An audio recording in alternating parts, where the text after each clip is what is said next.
नमस्कार. सिटी न्यूजच्या मराठी बातमीपत्रात प्रेक्षकांचं मनपूर्वक स्वागत. बातमीपत्राची सुरुवात करूया सुविचार मालेने.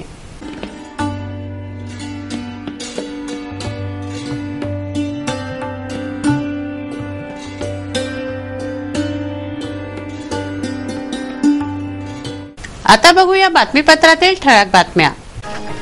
एका दिवसात शोधलं चोराला, गुन्हे शाखेने केली कारवाई. नागपूरहून केलं कुख्यात चोरट्याला जेरबंद. एलबीटी पथकाने केली कारवाई. रिद्धी सेलला लावलं सील. 2012 पासूनचा होता एलबीटी थकीत. मनपाने हटवलं अतिक्रमण. पंचवटी चौकातील फळ विक्रेत्यांच्या गाड्या केल्या जप्त. विक्रेत्यांमध्ये तीव्र संताप. ट्रान्सपोर्ट नगरमधील वस्तीचे झालं उच्चाटन. वस्तीतील मुलांची शाळा झाली बंद. एसटीसी शाळेत जात होती मुलं.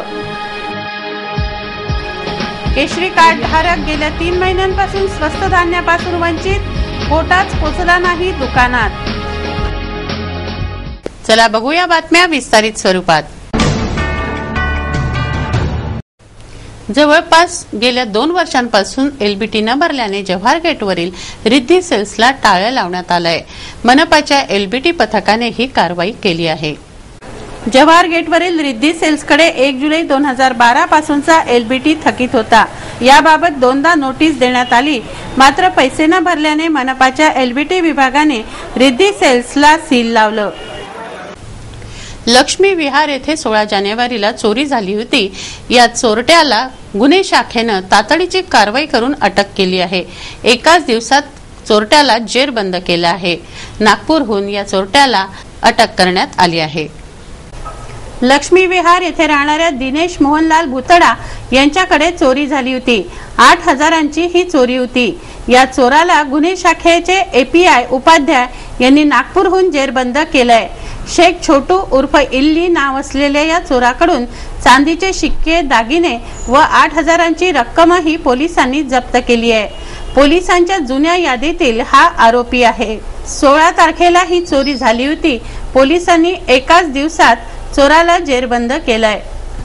परसों नाइट में एक दिनेश बाग राजापेट के पुलिस स्टेशन के एरिया में एक घरफोड़ी हुई थी दिनेश भुतड़ा जी के घर पर. उसकी रिपोर्ट कल सुबह में राजापेट पुलिस स्टेशन में दर्ज की गई. हमारे क्राइम ब्रांच के असिस्टेंट पुलिस इंस्पेक्टर उपाध्याय इन्होंने वहां पर विजिट किया घटनास्थल पर. घटनास्थल पर जब जाने के बाद उन्होंने देखा कि किस पद्धति से वो गुनाह किया गया है, चोर ने कौन सी पद्धति अपनाई है.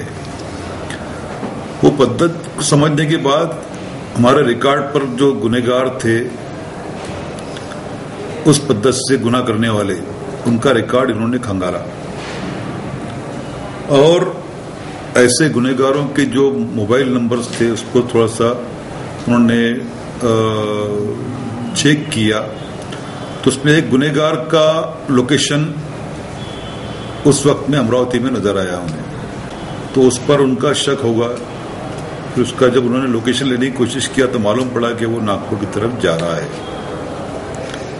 हमारे जो एपीआई उपाध्याय है उन्होंने फौरन वहां से एक प्राइवेट गाड़ी की, जो गाड़ी उनको मिली उस गाड़ी से उन्होंने उसका नागपुर के लिए रवाना हो गए और कुंडाली नागपुर डिस्ट्रिक्ट में के आसपास में उन्होंने जाकर उससे दबोच लिया.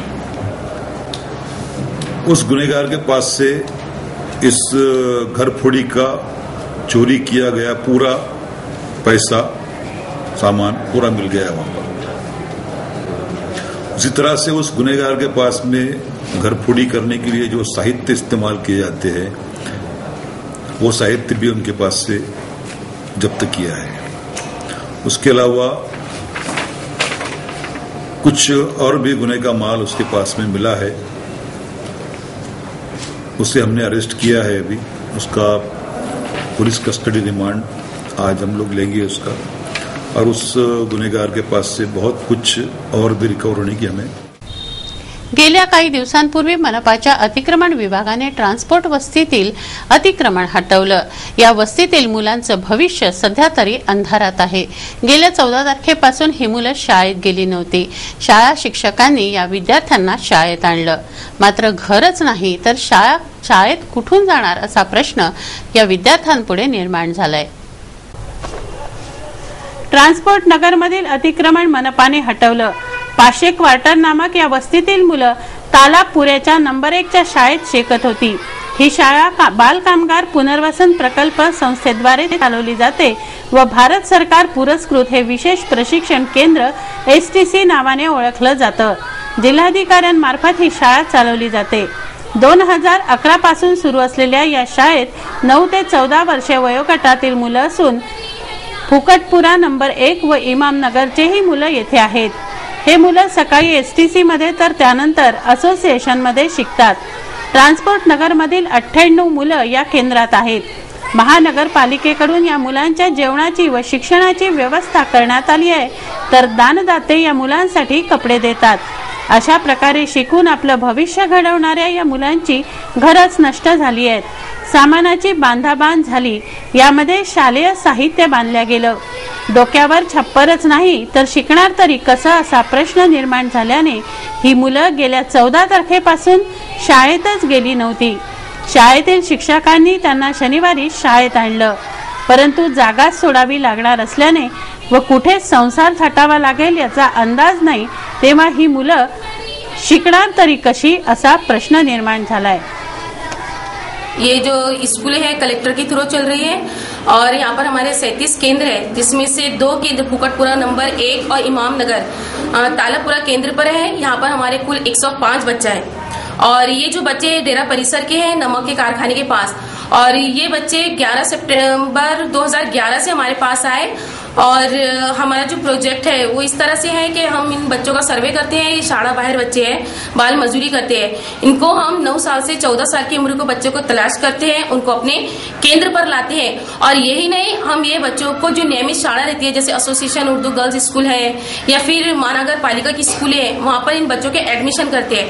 तो पहले इन बच्चों को हम अपने स्कूल में लाते हैं, यहाँ पर उनको यूनिफॉर्म देते हैं, खाना वगैरह देते हैं। यहाँ पर स्कूल टाइम खत्म होने के बाद यही बच्चों को हम जो नियमित शाड़ा में उनका दाखिला मेन स्ट्रीम करवाते हैं, वहां पर इनको ले जाया जाता है। और ये जो काम हमारा शुरू था ये 11 सितंबर 2011 से शुरू था, तो अभी तक शुरू था। लेकिन अभी 14 जनवरी है ना, 14 जनवरी 2015 में ऐसा हुआ कि ये जो डेरा परिसर के बच्चे हैं नमक के कारखाने के पास रहते थे, लेकिन वहां से उनको उठा लिया गया है।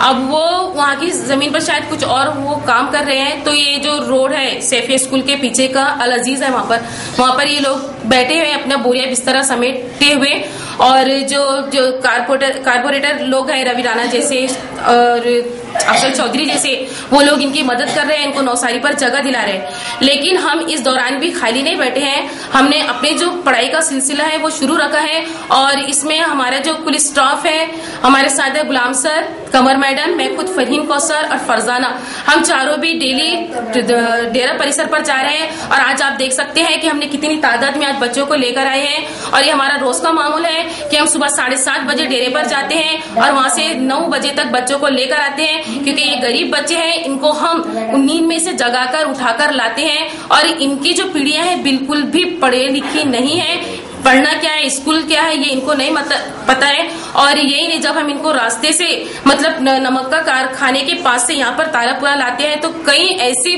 मुश्किलों का हमको सामना करना पड़ते हैं कि कई लोग हमारा मजाक बनाते हैं, हम पर ताने कसते हैं, कमेंट्समेंट पास करते हैं बच्चों की, जो ये बच्चे साफ सुथरे नहीं रहते। ऐसे बहुत सारी चीजें जिनको सामना करके हमको लाना पड़ता है।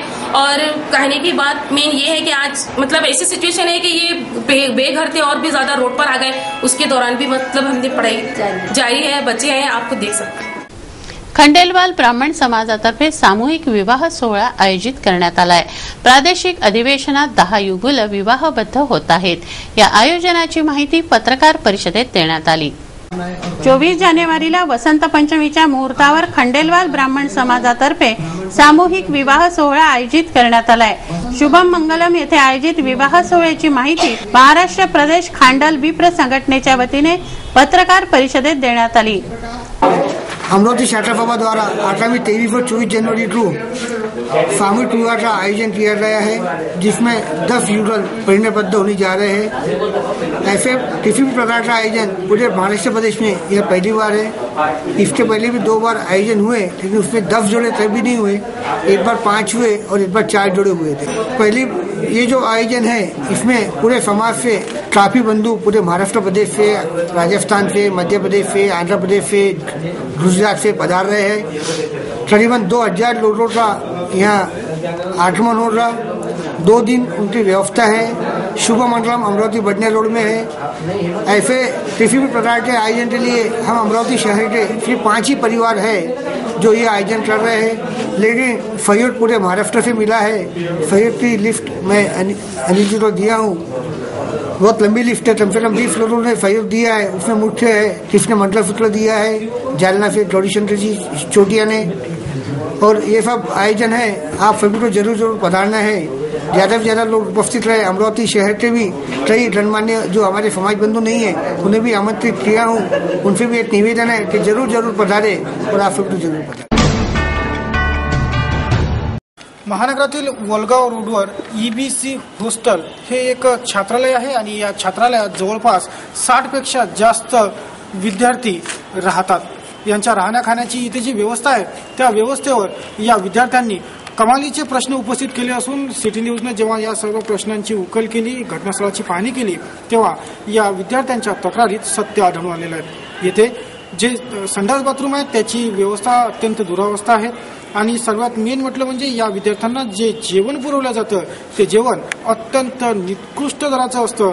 त्यासह या जेवणाचे भाजीपाल्यासाठी जे बिलं निघतात ते बिलही अवाजवी काढले जातात। याचे संपूर्ण पुरावे या विद्यार्थ्यांनी सिटी न्यूजला सादर केलेले आहेत। आपण वरिष्ठांना सुद्धा या संदर्भात प्रश्न विचारले, जाब विचारले तर त्यांची बोबडी वळली आहे। कुणीही काहीही बोलण्यास पुढे येत नाहीये। त्यामुळे आता वरिष्ठ अधिकाऱ्यांनाच या प्रकरणी जाब विचारण्यात येत आहे। या हॉस्टेलमध्ये नेमक्या काय काय तक्रारी आहेत, विद्यार्थ्यांना काय काय त्रास होतात ते जर का जाणून घेण्याचं असलं तर आपण थेट विचारूया या विद्यार्थ्यांना।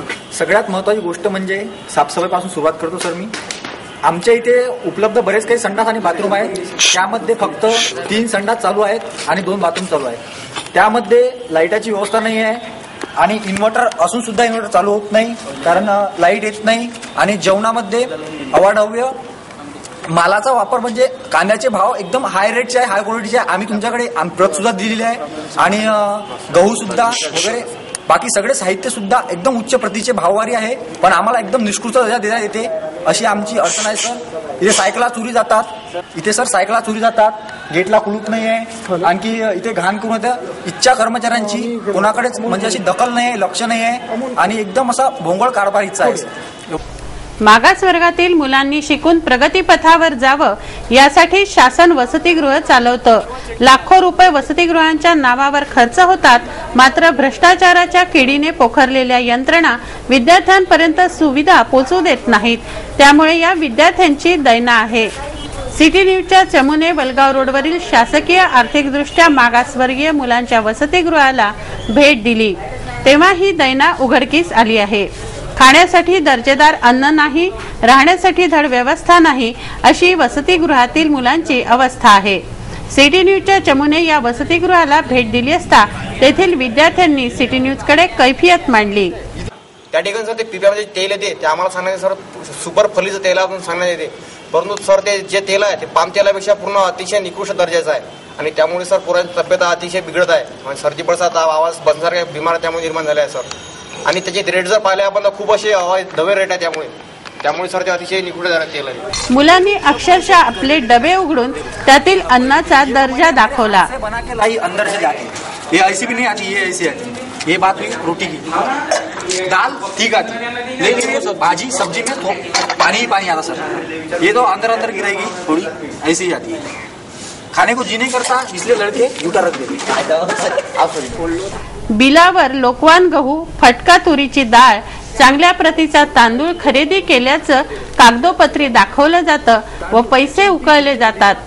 बिलावर उच्च प्रतीच्या धान्याच्या किमती दाखवून विद्यार्थ्यांना मात्र निकृष्ट दर्जाच्या धान्याचं जेवण दिलं जातं असं उघड झालं आहे। तशी तक्रार विद्यार्थ्यांनीही केली आहे। बाथरूम संडासही अत्यंत गलिच्छ आहेत।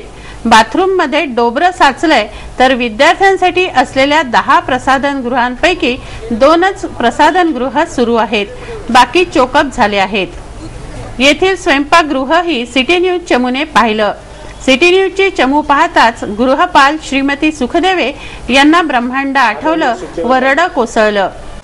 भाई साहब, आप यहाँ के है ना, आप इतना मेरे को बोलिए, ये बच्चों ने बहुत सारी शिकायतें की है, इस बारे में आप क्या बोलना चाहेंगे? मेरे हिसाब से मैं कैसा बोल रही सर, वो सामान लाके देते, वो सामान लाने के बाद इतना बड़ा सामान तो मैं लेडीज से वो चेक तो नहीं कर सकती, कैसा है, कट्टे रहते, बड़े बड़े कट्टे रहते, वो तांदूळ के पे बंदे कट्टे आते हैं और ये भी कट्टे आते हैं। सिर्फ है ये इनका थोड़ा तेल का, अच्छा तेल का मेरे को लेबल लगा हुआ है तो अंदर तो मैं फोड़ भी नहीं सकती सर। हाँ, वो कैसे मैं देखूंगी, फोड़ के देखूंगी तो वो वापस नहीं लेके जाएगा। मात्र विद्यार्थ्यांचे हाल करताना त्या जराही कचरल्या नाहीत, ही वस्तुस्थिती आहे। या वसतिगृहाच्या बाजूलाच मैदान आहे। या मैदानात काही नागरिक दिवसभर रिकामटेकड्या गप्पा करण्यासाठी ठाण मांडतात, गांजा पितात, तर रात्री दारुड्यांचं वास्तव्य असल्याने विद्यार्थ्यांना अभ्यास करण्यासाठी गैरसोय होते, अशा तक्रारी या विद्यार्थ्यांच्या आहेत। शासकीय वसतिगृहात सुरू असलेला अनागोंदी कारभार उघड करणाऱ्या या विद्यार्थ्यांचं खरंच कौतुक करायला पाहिजे की ज्यांनी कुठल्याही प्रकारची तमा न बाळगता इथे सुरू असलेला जो भोंगळ कारभार प्रकाशित आणला। आपण फोनवर वरिष्ठांना ही सर्व माहिती दिलेली आहे, तक्रार सुद्धा दिलेली आहे आणि वरिष्ठांनी सोमवारी या प्रकरणी आपण तोडगा काढू असा निर्णय दिलेला आहे। परंतु येथील जी वस्तुस्थिती आहे ती वस्तुस्थिती जी आहे ती वस्तुस्थिती जशी तशीच राहील, 2 दिवसात काहीच बदलणार नाही, हे तेवढंच खरं। आता सोमवारी नेमके अधिकारी वर्ग या प्रकरणी काय दिवे लावतात याकडेही लक्ष आहेच। सिटी न्यूज सोमवारीही या विद्यार्थ्यांच्या प्रश्नाला वाचा फोडण्यासाठी येथे हजर राहीलच। व्हिडिओ जर्नलिस्ट अशोक जोशीसह अमोल खोडे, सिटी न्यूज।